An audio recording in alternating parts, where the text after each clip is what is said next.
Hey everyone, and welcome back to Volunteer Friendly. Today we're asking the question, are you paid enough? And everyone said amen, right?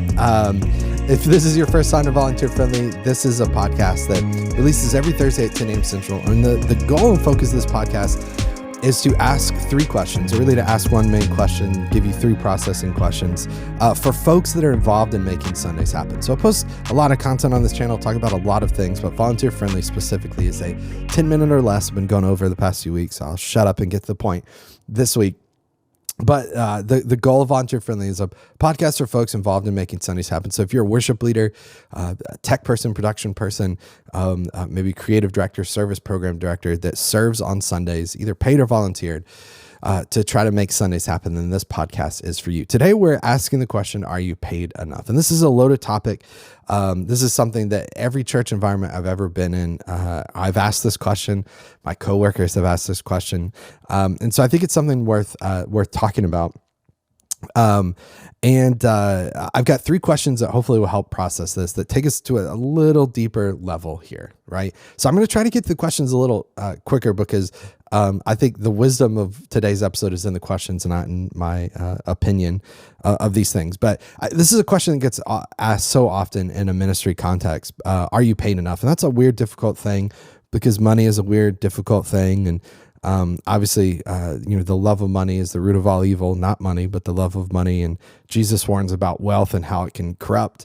But it's not necessarily evil in and of itself, but sometimes it feels weird in the context of like, I'm on staff at a church and I'm getting paid. Like, should you get raises or should you like have to suffer, and be underpaid, for the sake of ministry and for the sake of the gospel? We'll talk about that in a few weeks, which will be fun. But this question, are you paid enough, often comes up. And sometimes there's this thought of like, well, if you're on staff at a church, then you kind of should just be used to being underpaid. Like it's not a job where you'll get quarterly raises based on, the performance of the stock and the money you bring in.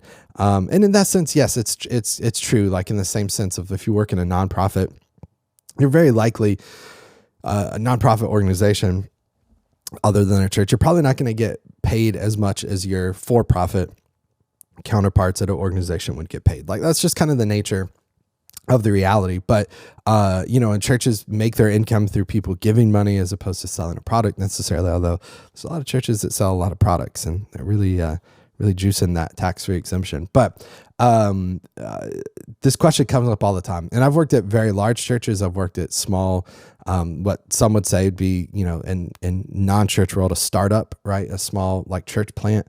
I've worked in a lot of different scenarios, and there's churches where people have to raise their income, raise money to basically provide for themselves. People are bivocational. They work a job and they're also on staff at a church.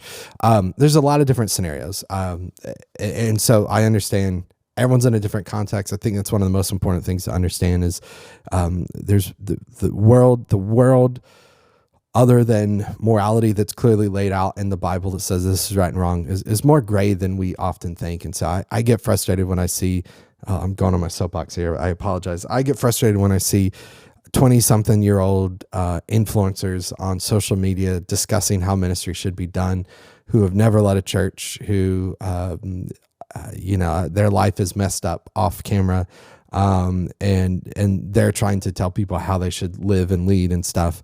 I don't know where I was going with that, but context is everything. So basically I understand you may be in a situation where you're in a portion of the country, portion of the world that like gets paid a little more, maybe a little less. Maybe you're bivocational, maybe you're just volunteer, maybe you're raising support, maybe you're full-time, maybe you're part-time, whatever it is. A lot of different contexts, but let me get to our questions because this is going to set this up and this will be the kind of fertile ground for us to speak about these things.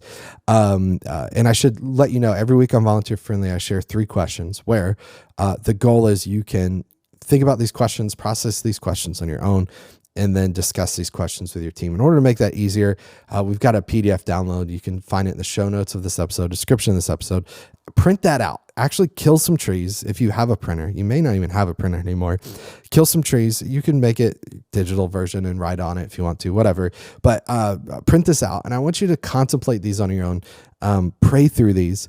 And then maybe go discuss this with your team. This could be a sensitive thing if you like go to HR, your boss, and say, I listened to this podcast episode and realized I'm underpaid. And they're going to be like, great, well, you're fired. You can listen to all the podcast episodes you want to. Hopefully they don't do that. But download these questions, process on your own, and then discuss them with your team if appropriate this week.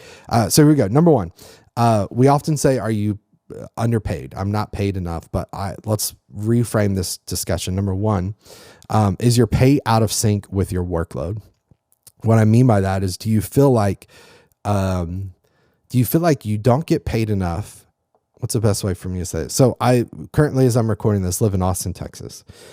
Austin, Texas is kind of becoming, second Silicon Valley in a way, and you get Google and all these companies.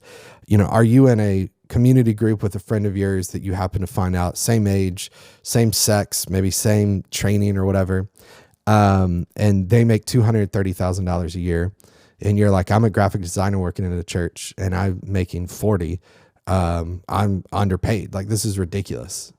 I should be making $230,000. So one, I would love to work at that church where you make $230,000. Number one, but two, maybe maybe you're comparing something that, is not exactly a great comparison.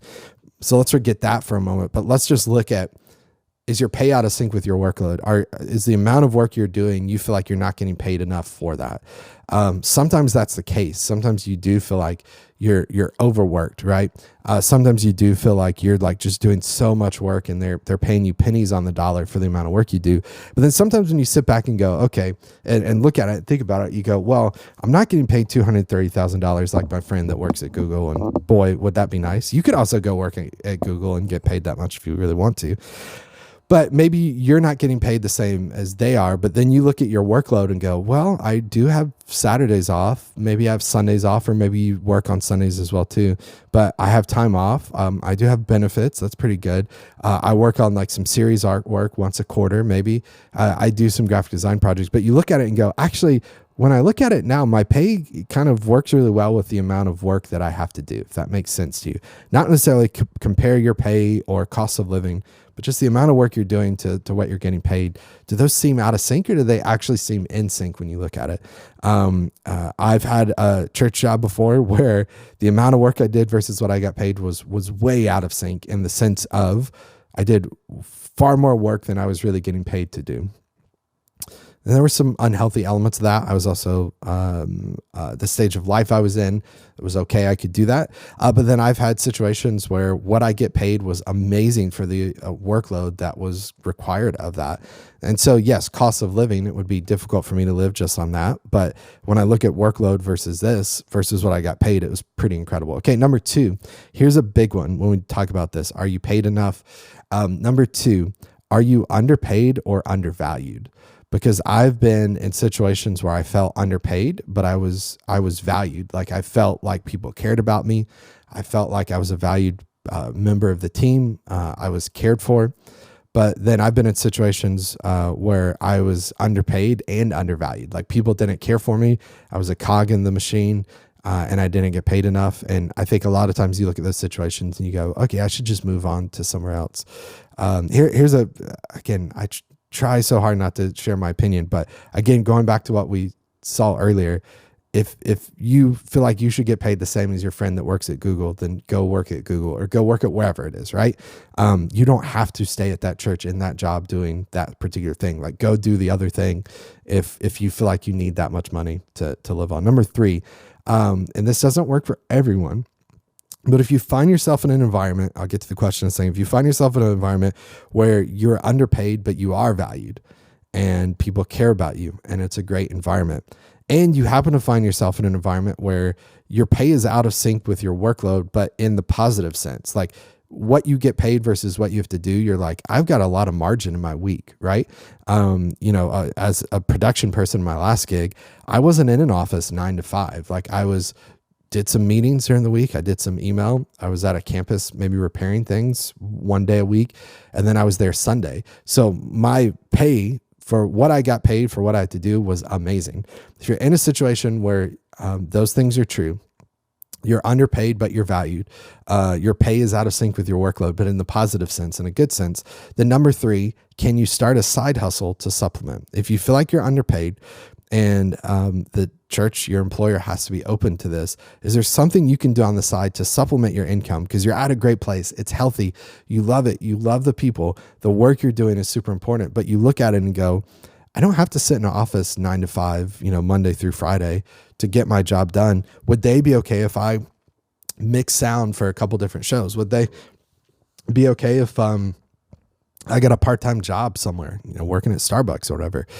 In some situations, yes. In some situations, no, right? But you got to have that conversation with your employer. But that's something to consider. If you're in a good, healthy place, but you just happen to be underpaid and the church can't bump you up to that, that's something to consider as well too. So that's all I got for this week. I said it was gonna be less than 10 minutes and I still went over, but we'll wrap it up before we get to that dreaded 11-minute mark. Thank you guys so much for listening. Make sure to download those questions to process, discuss with, contemplate, discuss with your team. Do me a favor, leave us a rating or review on iTunes if you enjoyed this. Leave a comment on YouTube. Thanks so much for watching and listening. We'll see you next week. Take care, everybody. Bye.